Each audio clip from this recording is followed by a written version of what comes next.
There was a time in my life when beauty meant something special to me. I guess that would have been when I was about 6 or 7 years old, just several weeks or maybe a month before the orphanage turned me into an old man. I would get up every morning at the orphanage, make my bed just like the little soldier that I had become. And then I would get into one of the 2 straight lines and march to breakfast with the other 20 or 30 boys who also lived in my dormitory. After breakfast one Saturday morning, I returned to the dormitory and saw the house parent chasing the beautiful monarch butterflies, who lived by the hundreds in the azalea bushes surrounding the orphanage. I carefully watched as he caught these beautiful creatures, one after the other, and then took them from the net and stuck straight pins through their head and wings, pinning them onto a heavy cardboard sheet. How cruel it was to kill something of such beauty. I had walked many times out into the bushes, all by myself, just so the butterflies could land on my head, face and hands, so I could look at them up close. When the telephone rang, the house parent laid the cardboard sheet down on the back cement step and went inside to answer the phone. I walked up to the cardboard and looked at the one butterfly who he had just pinned to the large paper.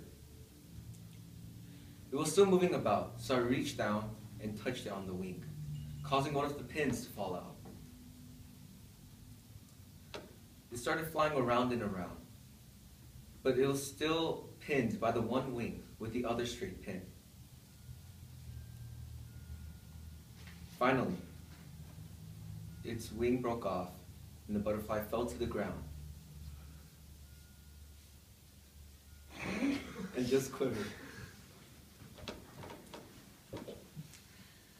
I picked up the torn wing and the butterfly and I spat on its wing and tried to get it to stick back on so that I could fly away and be free before the house parent came back. But it would not stay on him. The next thing I knew, the house parent came walking back from the back door by the garbage room and started yelling at me. I told him that I did not do anything, but he did not believe me.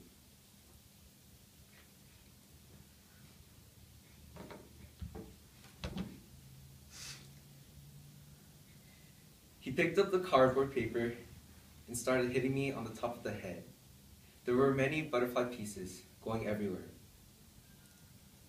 He threw the cardboard piece down on the ground and told me to pick it up and put it in the garbage can inside the back room of the dormitory, and then he left.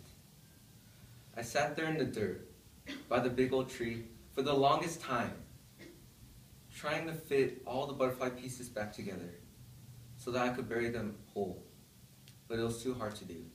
So I prayed for them, and I put them in an old torn-up shoebox, and I buried them in the bottom of the fort that I had built in the ground, out by the large bamboos and near the blackberry bushes.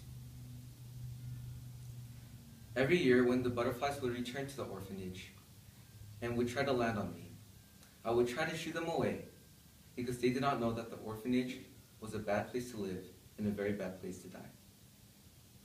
Thank you.